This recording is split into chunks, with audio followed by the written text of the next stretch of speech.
but I think it's necessary to have that level of like adrenaline and stress to like move really fast and make things happen. I'm going to propose we channel bro energy and we rename it just having conviction. We just felt that none of the current finance apps really understood how Gen Z was thinking.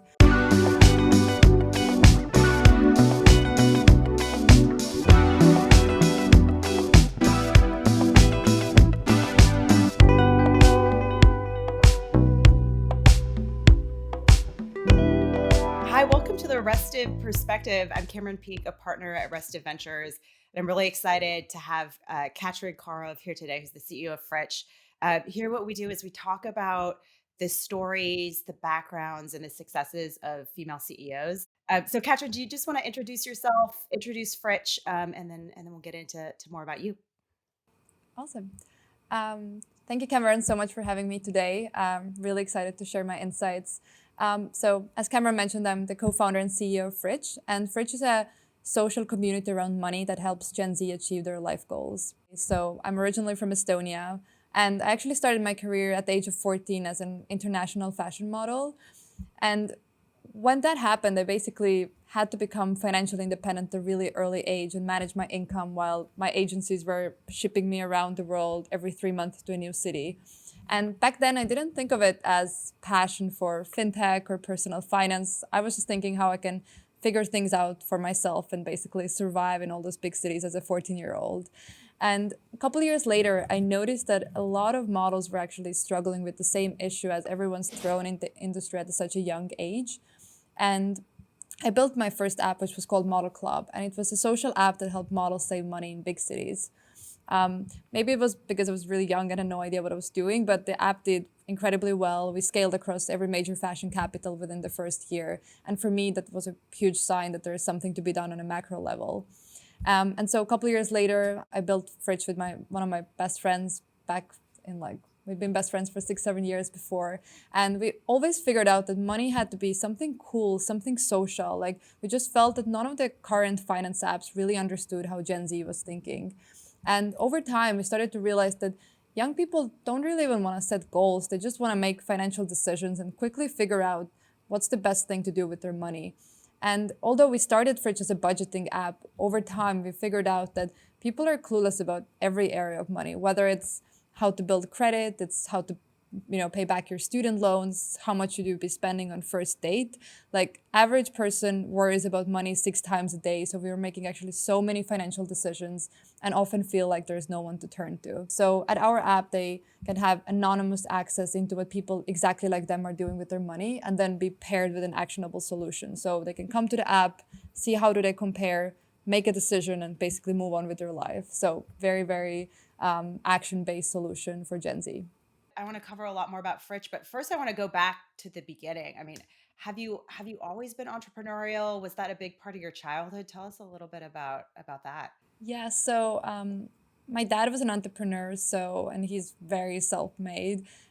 So I guess I always aspired to be like him, and I had that entrepreneurial itch from the earliest age that I can possibly remember. So I remember being like an 8-year-old and I tried to build what today would be Uber Eats, and I had no idea how to cook or drive, but I would bicycle around and bring terrible meals to people. And I would print out those little flyers and put them around our neighborhood. So I don't know, ever since I can remember, I was always doing things like that. So I feel like if you have that entrepreneurial spark, I don't know if it's a blessing or a curse, but you just kind of have it from a really early age onward. So I kind of never considered getting a 9-to-5 job. I just always felt like I had to build something on my own. And what, obviously you went down the modeling route. I know you worked at some companies.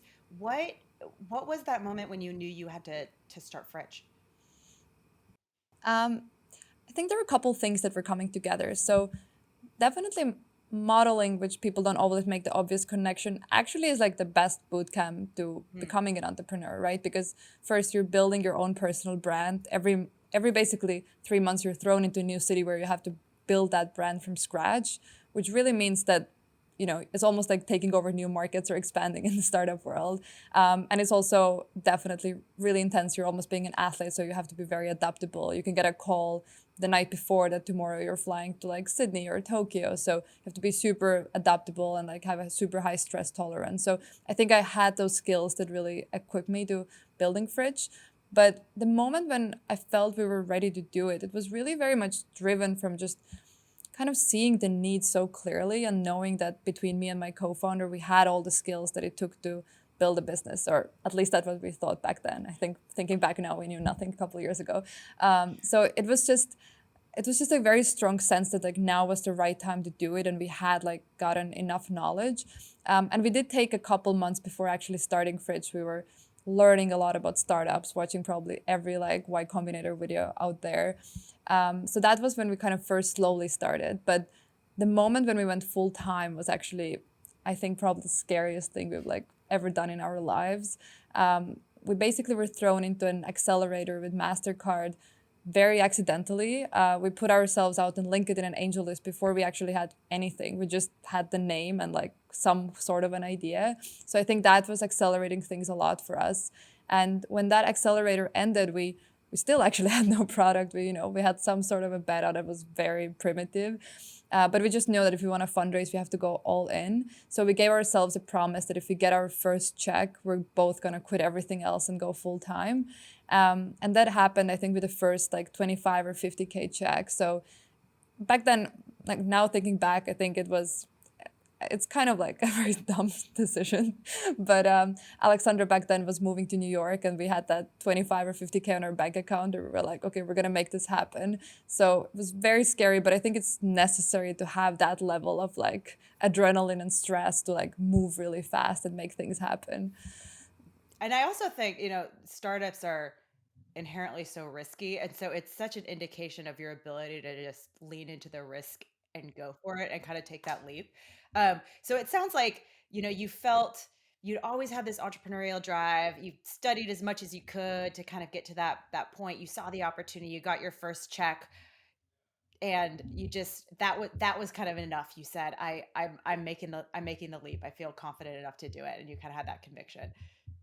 I think a lot of people get stuck in the idea phase, right? Like people have an idea, they're like making some sort of progress, but maybe they have like another cushy tech job or like they have something else going on. But I really think you can't build anything unless you take the leap. Like I think you just have to go all in. And that's like the scariest moment. And I feel most people are never gonna get there. But because I think that's really like you have to like overcome all of your fears to get there. It's kind of, I would say it's this moment going full time and then actually putting a product out there that are like equally terrifying moments, because you're like, what if no one likes the product? So I think for those were like the two really, really huge moments on our end. And I'm sure a lot of people share a similar sentiment. Making the leap to a startup can take its toll kind of in multiple ways. What was your mindset there? How did you ready yourself and kind of steel yourself to go through and do that?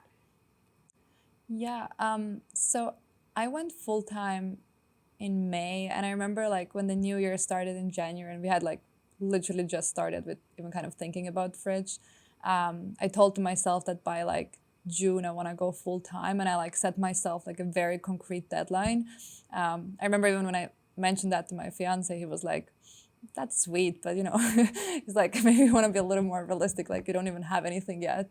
So I think like kind of setting a deadline and then realizing that you really gotta keep that promise to yourself. I think in a way having like a date was really, really helpful for me. And then when we were actually making the leap, it was really scary. Like I'm not gonna sugarcoat it. And I think having a co-founder in a way was great because we were in it together, and like in a way, like I think we were both keeping each other accountable. And I was like, if I said like we should go full time, like I can now like just kind of jump off from here.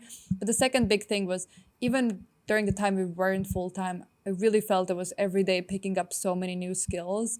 And I was just thinking like, what's the worst that will happen if we go all the way and let's say it didn't work out? At least I know that I went all the way and I did everything it takes. And I think the moment you kind of make that switch that like this is not a fun project we're working on, this is like our livelihood, I think you just go like to distances where you would never go.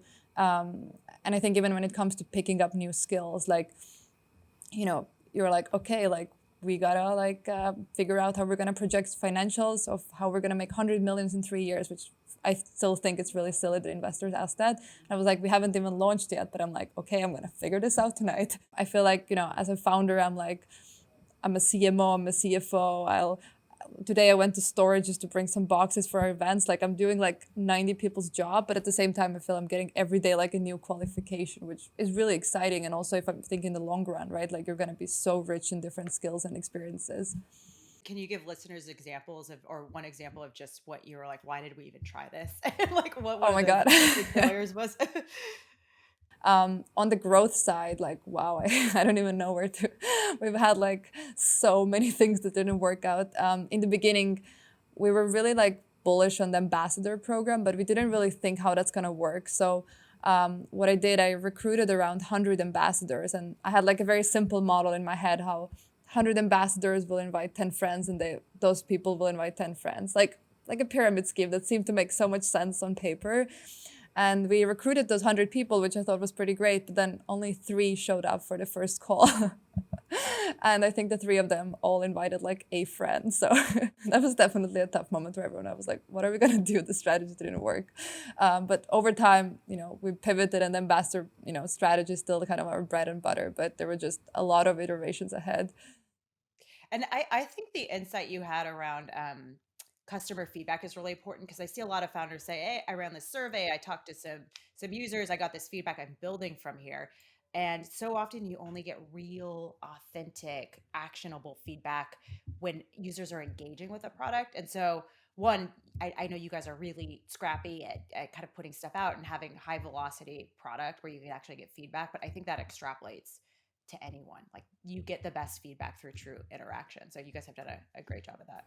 Oh, absolutely. So, one of the things which is really great about growing on campuses is that like our ambassadors hear every day, like sometimes really brutal feedback about every single thing students don't like or love about like onboarding, product, branding, if they think it's like lame what we tried saying, if they think it's cool. And, they wouldn't tell us directly to founders, but they feel very liberal telling this to ambassadors, and like getting all that very raw feedback like has gotten us to the product and like branding that we have today. So I want to go back to fundraising, because you spent some time on that. In the spirit of this being a series about female CEOs, I know there's obvious kind of challenges with women in this role fundraising. What what what clicked for you? When did you feel like people started writing checks? For me, there was a certain moment.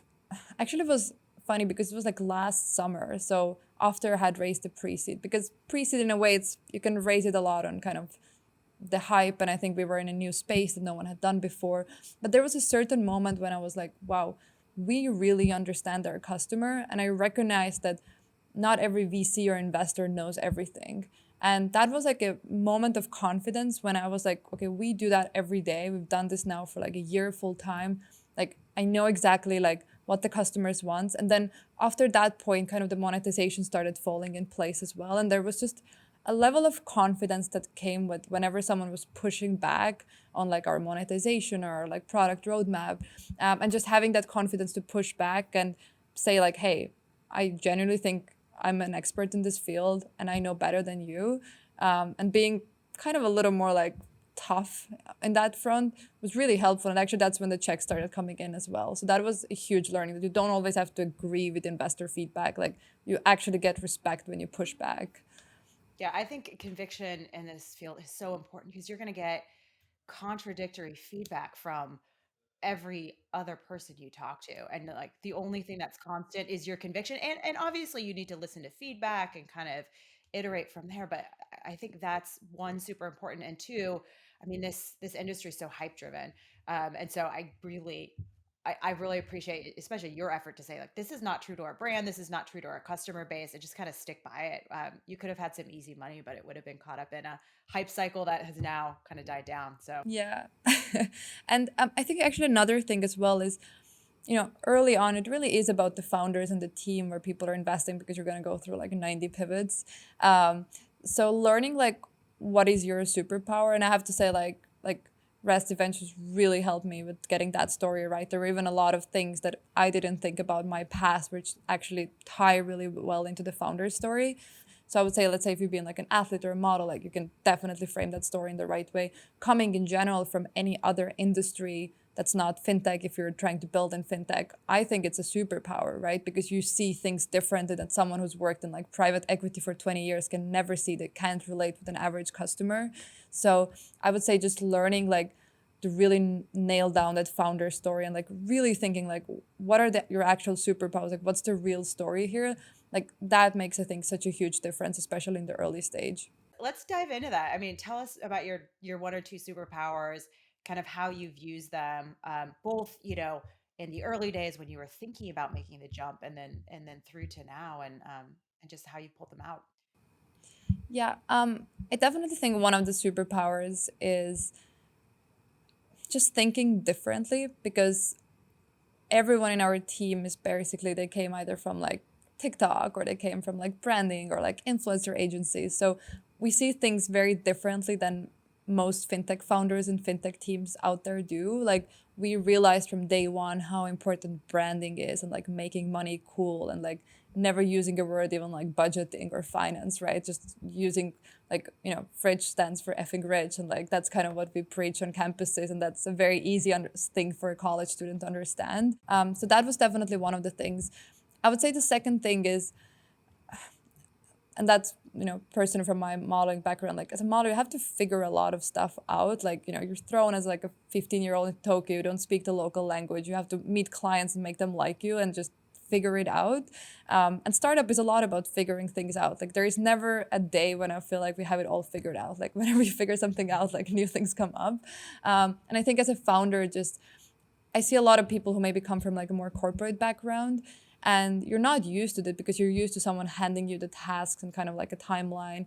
But as a founder, it's never like that. You have to like create your own timeline and like create everything from scratch. So I would say just being very resourceful is extremely important. Like never thinking of someone being an issue, but always thinking like, how can you test something out for like $50, right? Or if like 10 things didn't work, like what's the next one? Just being very scrappy and resourceful, I think is insanely important. Like in the early days, me and my co-founder for customer discovery, walking around New York campuses and just like stopping random students and talking to them for hours. So I think being willing to do things like that, I think is a sign of a good founder instead of like doing like a fancy market research. I think the scrappy things are actually bringing so many more results usually.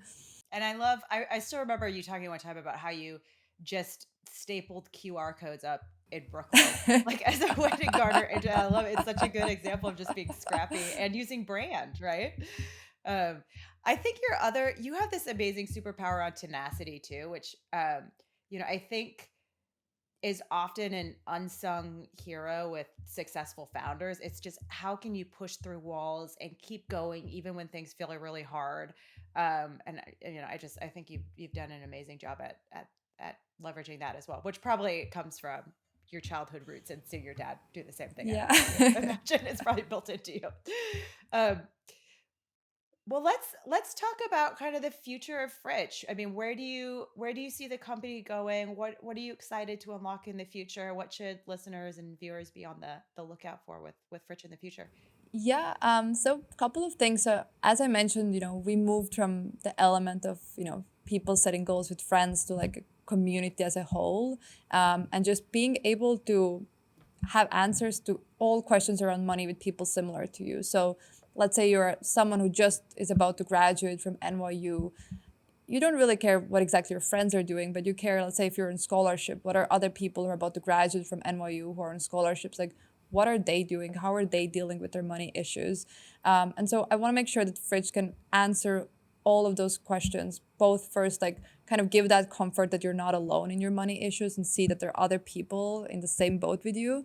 And, you can see how you stack up to other people, but then also have those community driven solutions. So let's say if you're a student who just graduated from NYU and you figure out how to pay back your student loans, seeing like what are the products and services that other people were using, like what did they even think about, like what did people similar to you think. So it's an honest and open community that's data driven, because I think Gen Z is just really done with all the BS out there and like all the advertisers and like false influencers. They just really want to know the truth. But on the other side, there's this huge monetization opportunity where most financial institutions have no idea how to acquire that audience. Like Gen Z and financial institutions live in two totally different worlds. And that's where Frich can kind of bridge the gap, right?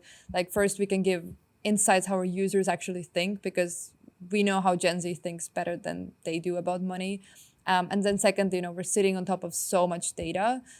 Right now, we're moving from getting weekly new data points around money from users to getting those daily.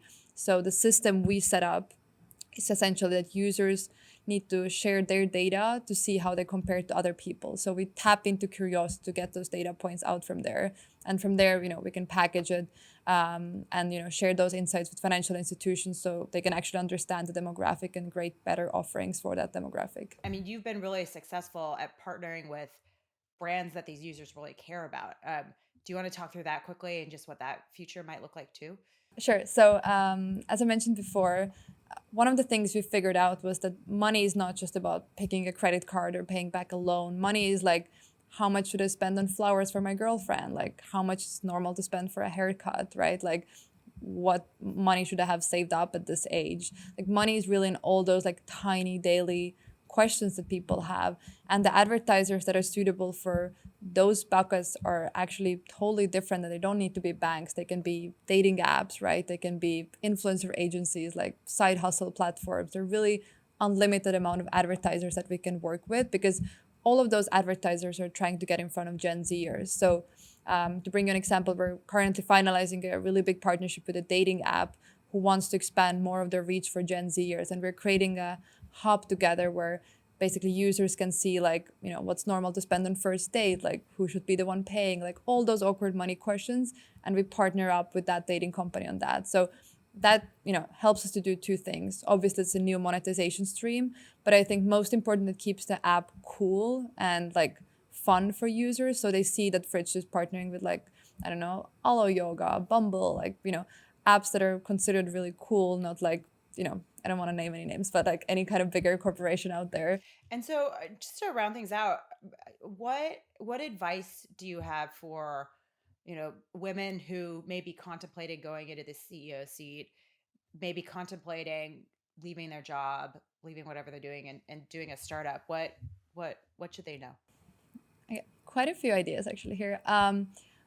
One of the things about like if to leave, I would really just in general encourage to like make the leap. Like if you're already working on a project, like either kind of go all in or not do it at all. And I would say like even if you go all in and it's like a massive failure, like you probably learn more things in a year of running a startup than most people do during 10 years at a corporate job. So I would say going all in and like really seeing if you put it your all, how far you can get.